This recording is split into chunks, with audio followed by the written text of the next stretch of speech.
ఇప్పుడు మనం చూస్తున్నాం అడ్డసరం గ్రామం దిబ్బలపాలెం గ్రామంలో తల్లిపాలు వారోత్సవాలు నిర్వహిస్తూ తల్లిపాలు యొక్క ప్రాముఖ్యతను మరి అక్కడ ఉన్నటువంటి ఏఎన్ఎం గారు తెలియజేస్తున్నారు.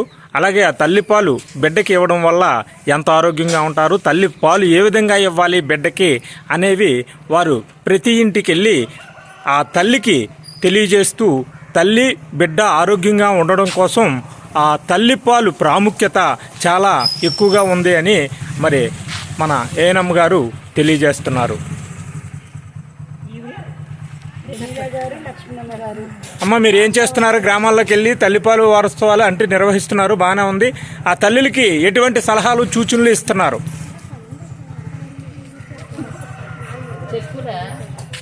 చెప్పమ్మా. ఉపయోగాలు ఏంటనేది వాళ్ళకి వివరించడం జరుగుతుందండి. ముఖ్యంగా ఈ లోకంలో అంటే ఎక్కువగా తల్లిపాలు అనేది ఎంత ఇంపార్టెంటో ఇమ్యూనిటీ పవర్ కూడా ఎక్కువ పెంచుతుందని వాళ్ళకి చెప్పడం జరుగుతుందండి. అలాగే ఈ కార్యక్రమంలో తల్లులు కూడా వచ్చి ఆ తల్లిపాలు యొక్క ప్రాముఖ్యతను వింటూ మరి ఇక్కడ అంగన్వాడీ సెంటర్లో ఈ కార్యక్రమం మరి ఏఎన్ఎం అంగన్వాడీ టీచర్స్ వీళ్ళందరూ కూడా నిర్వహించడం జరుగుతుంది. మేడం గారు, మీరు తల్లిపాలు వారోత్సవాలు నిర్వహిస్తూ తల్లులకి ఎటువంటి సలహాలు సూచనలు ఇస్తున్నారు? తల్లిపాలు వలన బిడ్డలకి కలిగే వ్యాధి నిరోధక శక్తి కలుగుతుంది. వారికి ఏదైనా వ్యాధులు రావడం వల్ల కూడా తొందరగా వ్యాపించవు వ్యాధులు. తల్లిపాలు చాలా శ్రేష్టమైనవి.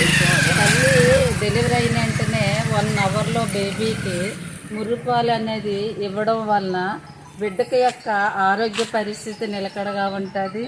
వారికి వ్యాక్సిన్ వ్యాధి నిరోధక టీకాలు కూడా ఇవ్వడం జరుగుతుంది. 45 రోజులకి ఫస్ట్ డోస్ ఇస్తాము, మళ్ళీ నెలకి సెకండ్ డోసు, నెలకు మళ్ళీ థర్డ్ డోస్ కూడా ఇవ్వడం జరుగుతుంది. బేబీ యొక్క ఆరోగ్య పరిస్థితిని బట్టి వారికి ఇచ్చే వ్యాక్సిన్స్ ఏ రకంగా ఇస్తున్నాం అనేది తల్లికి వివరించి ఆ వ్యాక్సిన్ బిడ్డకు వేయడం జరుగుతుంది. ఓకే, మీరేం చేస్తున్నారు? మేము ప్రతి గర్భిణికి ప్రతి బాలింటికి పౌష్టికాహారం ఎలా తీసుకోవాలి, ఏ ఆహారం తీసుకోవాలి, ఏ ఆహారం తీసుకుంటే బిడ్డకు పాలు సరైన క్రమంలో పడతాయి అన్నది విషయాలు తెలియజేస్తాం. వాళ్ళకి నెలకి సరిపడగా పౌష్టికాహారం అందిస్తాము. 30 గుడ్లు, 25 గుడ్లు, 5 లీటర్ల పాలు ప్రతి గర్భిణి ప్రతి బాలింటికి ఇస్తాము. అలాగే 7 నుంచి 3 సంవత్సరాల పిల్లలకి పాలమృతం, అలాగే 6 లీటర్ల పాలు, అలాగే 30 గుడ్లు ఇస్తామండి. అలాగే వాళ్ళకి ప్రతి నెల బరువులు చూసి బిడ్డ ఆరోగ్య స్థితి గురించి తల్లికి చెప్తాం.